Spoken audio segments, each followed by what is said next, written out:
Hi, I'm Bill Houghton, the founder of the Sensible Surrogacy Agency. And today we're talking about surrogacy in the USA, the gold standard for surrogacy destinations worldwide.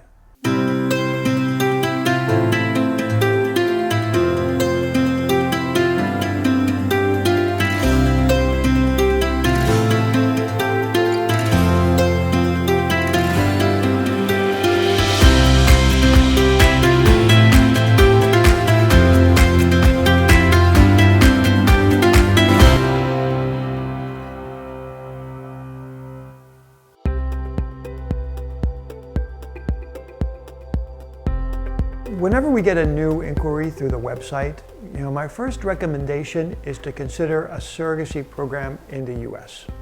The US is the international gold standard for surrogacy. It's also the most popular destination worldwide, in large part because of the excellent clinics that are available. But I think even more so because of the enormous media hype that has been generated by some very visible celebrity surrogacy cases.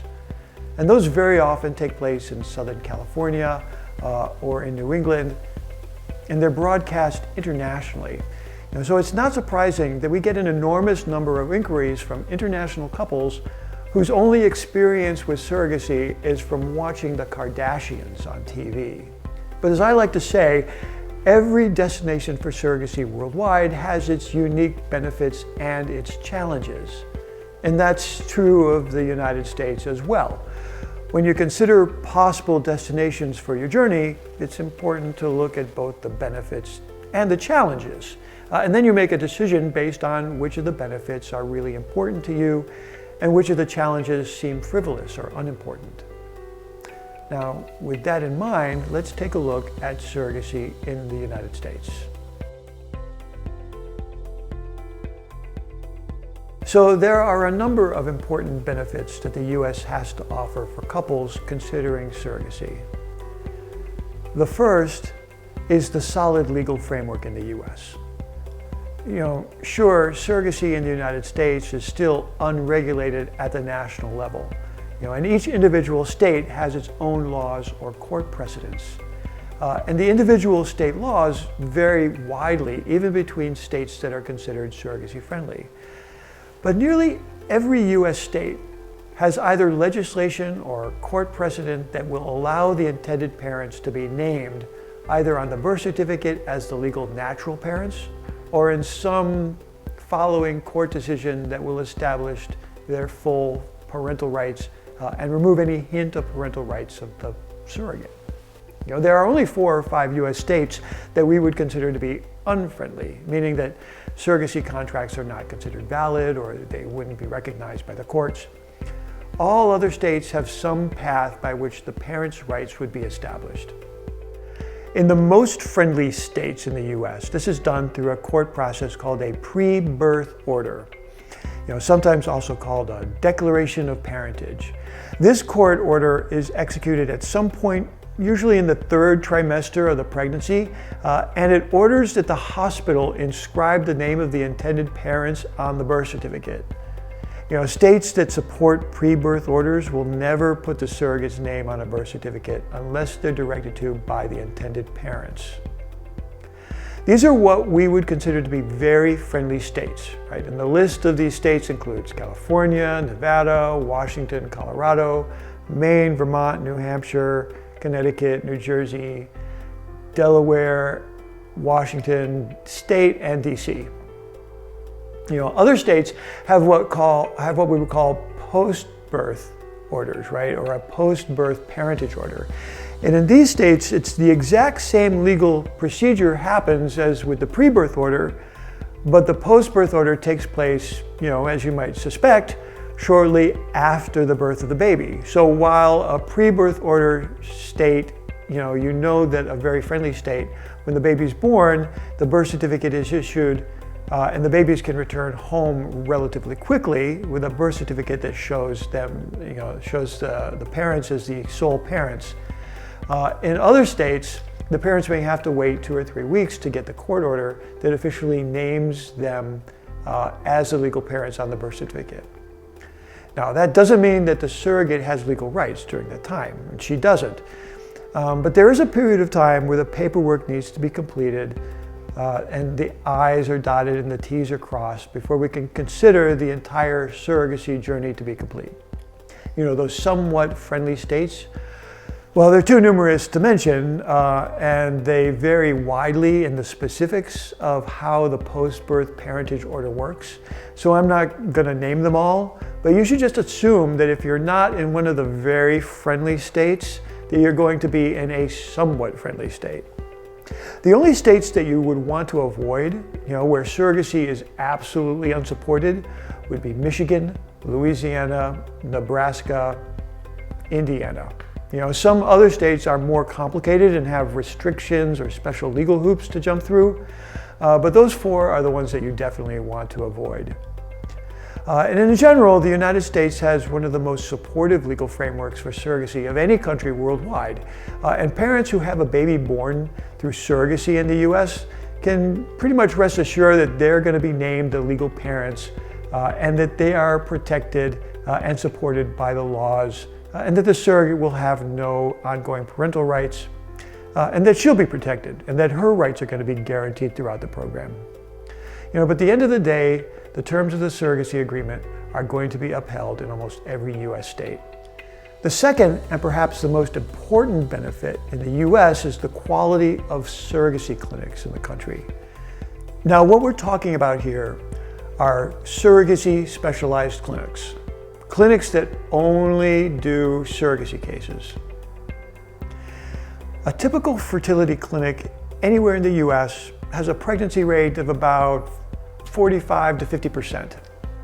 You know, and that's not particularly any better than what you would find at a surrogacy clinic in Mexico or in Eastern Europe. Most of the surrogacy programs that we have worldwide have a pregnancy rate of around 60 to 65%, you know, which is considered pretty good.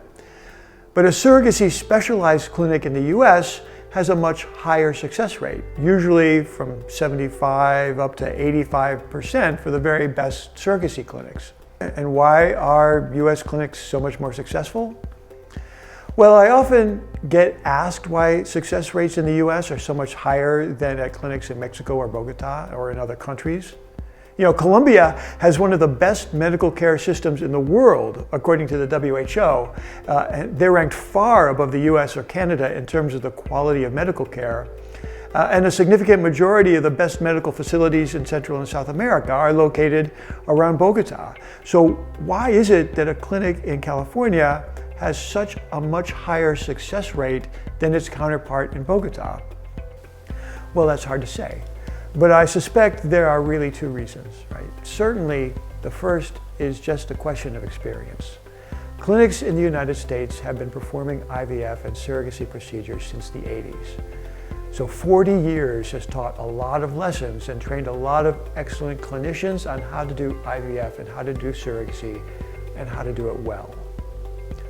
You know, my anecdotal experience is that an overseas clinic will perform an egg retrieval, you know, an egg donation with a live donor, and get 18 to 20 eggs. And from those eggs, they'll fertilize and incubate and end up with, you know, 5 good quality embryos. But a US clinic will perform the same donation on the same woman, fertilize the same eggs using the same techniques, but will report an IVF cycle with just 2, possibly 3 good quality embryos. Now, that is not an indication that the US clinic is performing poorly. In fact, it's quite the opposite. The US clinic is more likely, you know, in my anecdotal experience, right, to discard any embryos which are not of the highest quality. So they may complete an IVF cycle with 2 embryos, but those 2 embryos will be the highest quality embryos that are possible. Whereas the overseas clinic will include in its final IVF, you know, embryos that are still very viable, but may have a lower likelihood of pregnancy than some others. You know, in general, US surrogacy clinics work under only the very best conditions. And this brings me to my next advantage of surrogacy in the US, which is transparency.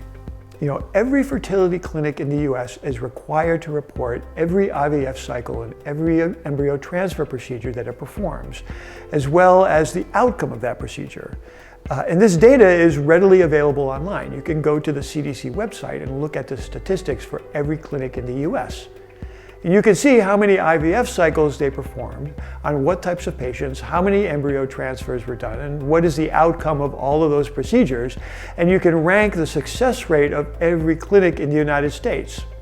And this is available to everybody. You just go to the CDC website and you look up a clinic in your area to find out how successful they are.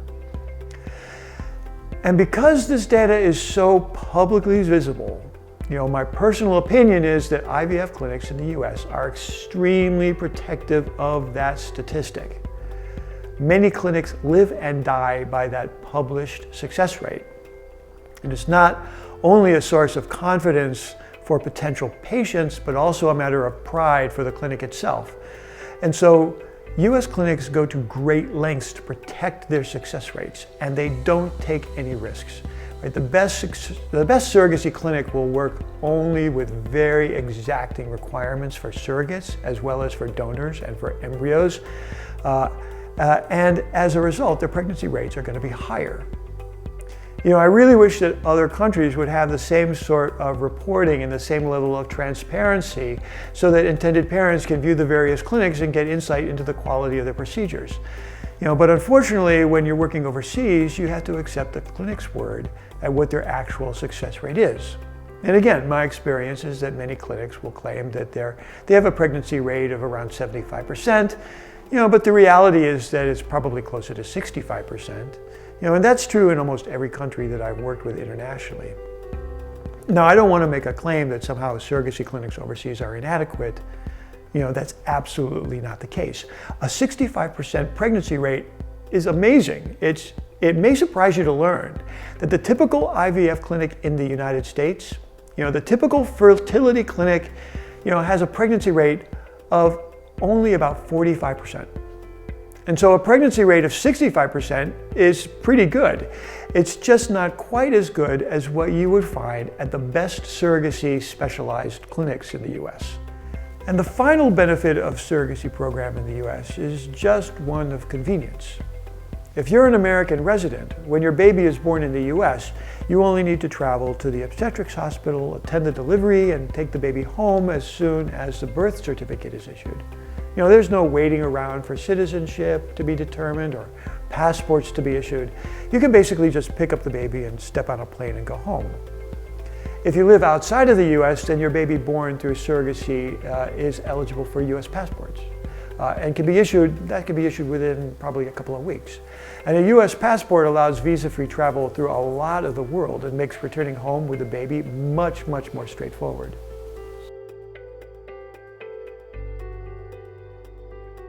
Now, those are the benefits. The challenges of surrogacy in the US are well known. The United States is the most expensive destination for surrogacy. And a typical surrogacy journey, including an IVF cycle, is going to cost from $140,000 to $180,000, depending on the agency and the clinic that you use. And if you need to hire an egg donor, then I work with a lot of same-sex couples who absolutely need an egg donor, or then you can expect around $20,000 on top of that. Now, that high price tag comes with a lot of benefits, and as we've seen, but it still makes a US program out of reach for a lot of ordinary couples. There's an entire video that we've done on the cost of surrogacy in the US, so I won't spend a lot of time here talking about why the US is so expensive. Suffice to say that the biggest expense in a surrogacy journey in the United States is your surrogate's compensation. And that's influenced by the cost of living in the US, which is quite high relative to the rest of the world. A typical surrogate's compensation package will run about $75,000 in the US. And that includes what we call base pay, as well as her benefits. Clinics fees in the US are also high, and agency fees are often exorbitant. The second downside of US surrogacy is related to cost. It's the US health insurance market, which can be convoluted and difficult to navigate.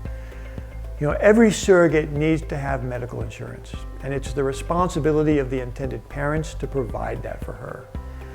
If you're lucky and you manage to buy her a policy through the Obamacare marketplace, then medical insurance for your surrogate can cost $600 to $700 a month for a platinum level plan, which is what you want. But Obamacare only has open enrollment from November through January. If you hire a surrogate outside of those 3 months, then you can expect to pay her medical insurance on the open market, which will be twice the cost of the Obamacare plan. And depending on when you buy insurance, whether you buy it in March or you buy it in September, there are a confusing assortment of different insurance products, some of which are specifically designed for surrogacy. There's short-term gap insurance, right? This is paid month to month, but it has a high premium, but you can cancel it as soon as your Obamacare program kicks in, right? Or there are policies where you pay very little until there's some sort of complication that requires that you make a claim on the policy, at which point, the premiums become very expensive.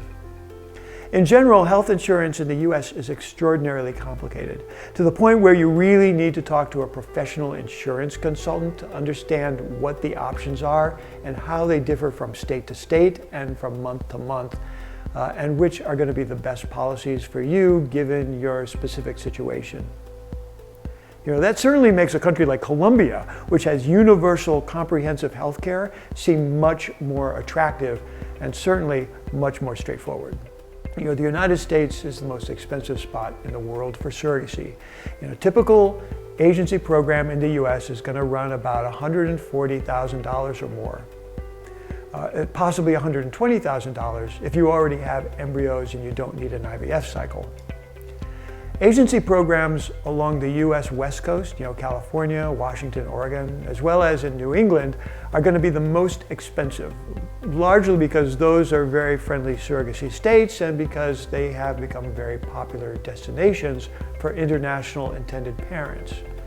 Many international parents travel to the US and they sort of settle on either the East or the West Coast, and they don't generally go further into the heartland of the country.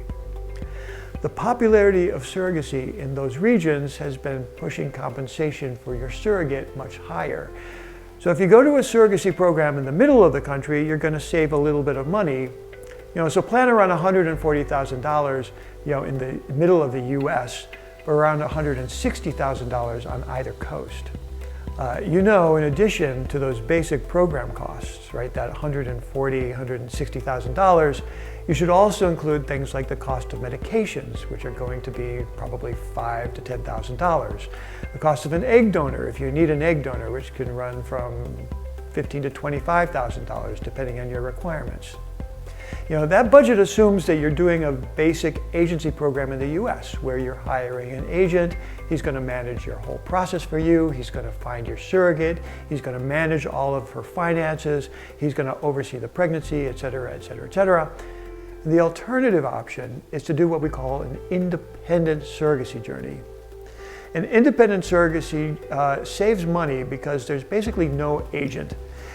Agency fees range anywhere from $25,000 to $45,000 out of that $140,000 to $160,000 budget. And what an agent does is, basically what I said. They find your surrogate for you, they manage her medical and legal clearance, they manage the budget, they see you through the pregnancy, et cetera, et cetera. But if you want to do all of that yourself and manage your surrogate directly, you can, save the agency fee.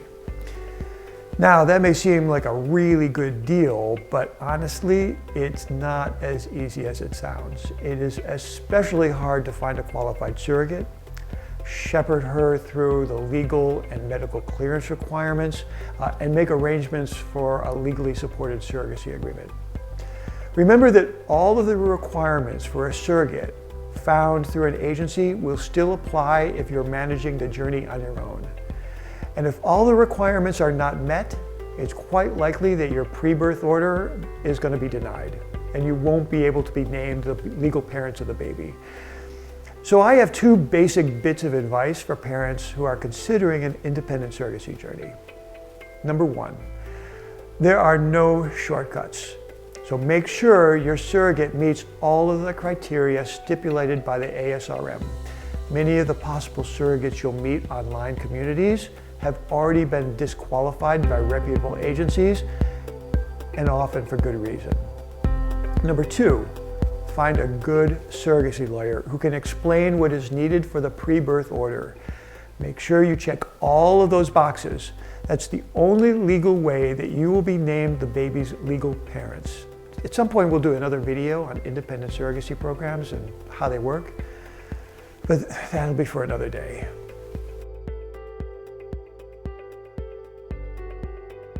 When you compare different surrogacy agencies and you do a little bit of research, you'll quickly learn that they vary widely in cost.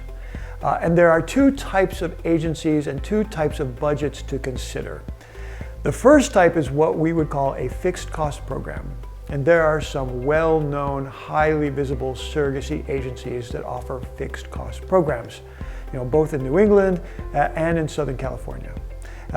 A fixed cost program basically is exactly as it sounds, right? The agency has a set fee that includes not only its services, but the services of the clinic, the lawyers, and every other service provider, all for a predetermined fee. Now, some fees may not be included in that fixed cost package. So, if you're considering a fixed cost program, you need to check to see if things like your surrogate's travel expenses are included, or your surrogate's health insurance, or the cost of her medications, right? Those are all additional fees that are often not shown in the top line budget of a fixed cost. And they can add $10,000, $20,000, $30,000 to the total cost of your surrogacy program. In general, a fixed cost program is going to be much more expensive than the alternative, which is a variable cost program. A variable cost program, as it may sound, is one in which the budget is not set. Instead of paying all of the fees to the agency and then having the agency disperse all of the payments to the various service providers, right, to the lawyers, to the clinics, etc., you would pay each of those service providers directly. Now, all payments are made through an escrow account, so you don't actually have to write checks or worry about making payments, but each individual vendor will send an invoice, right, when they provide a service, right, or they'll send an invoice to your escrow company, and then your escrow company will pay them directly. And the benefit of a variable cost program is transparency, and very often a much lower cost. Because you're paying service providers directly, you don't have to pay for services that are unneeded or unperformed, right? You don't have to worry that there is some sort of markup being put on services that are being provided. In most cases, you would be able to choose the lawyer that you want to work with or the clinic that you want to work with, compared to a fixed cost program, which is likely to come with a specific clinic and a specific legal resource. Fixed cost programs are going to be more expensive because they're priced to include possible worst case scenarios. If your agency is on the hook to cover multiple embryo transfers or unforeseen clinic procedures or legal complications, then those potential fees are going to be baked into the agency's fixed budget, which is why you often see fixed cost programs to be considerably higher, right? $180,000 to $200,000 in the US for a fixed cost program.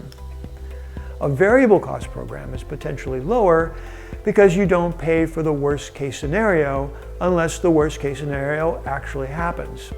If you have a very smooth and straightforward pregnancy, then a fixed cost program could be relatively inexpensive. And I say relatively in quotes because none of this is really going to be inexpensive in the US. But the downside of a variable cost program is that you don't really know what the exact final budget is going to look like, because there are possible circumstances and contingencies that will add to your final budget. Now, it's unlikely that a variable cost program is going to cost more in the end than a fixed cost program. But if you have complications and you do encounter a worst case scenario, then your variable cost program could end up costing exactly the same as your fixed cost program. But it makes planning your surrogacy budget a little bit more tricky. But at the end of the day, any money that you don't spend in your variable cost program for any complication that doesn't arise would all be returned to you instead of being kept by your agency. Now, all of that said, I still recommend surrogacy programs in the US. Despite the complications and despite the high price tag, the United States continues to be the #1 destination for surrogacy worldwide. And there are a lot of reasons for this, and they are all very well justified. I'm often contacted by couples who have gone through IVF cycles and have 1 or 2 embryos remaining from their previous attempts to carry their own pregnancy. And they want to know how they can hire a surrogate and successfully have a child. And in those cases, I definitely recommend surrogacy in the US, because if you only have 1 or 2 embryos, then the most important criteria in choosing a destination is not going to be the price or the convenience. It's going to be the ultimate likelihood of a successful pregnancy. And of all the destinations worldwide, the United States is the most likely destination for a couple to have a successful pregnancy quickly and straightforwardly and without complications. Now, if you'd like to learn more about surrogacy programs in the US, and specifically about Sensible's surrogacy program in the US, you should send us a note at becomeaparent@sensiblesurrogacy.com. And we have one of the most experienced and caring teams in the business, and I have been helping couples for more than 10 years, and we're all ready to talk to you about possible options, the budget, timetable for your own surrogacy journey. And we'll be making more videos like this one on a variety of topics, so please watch for those, and I hope to see you there.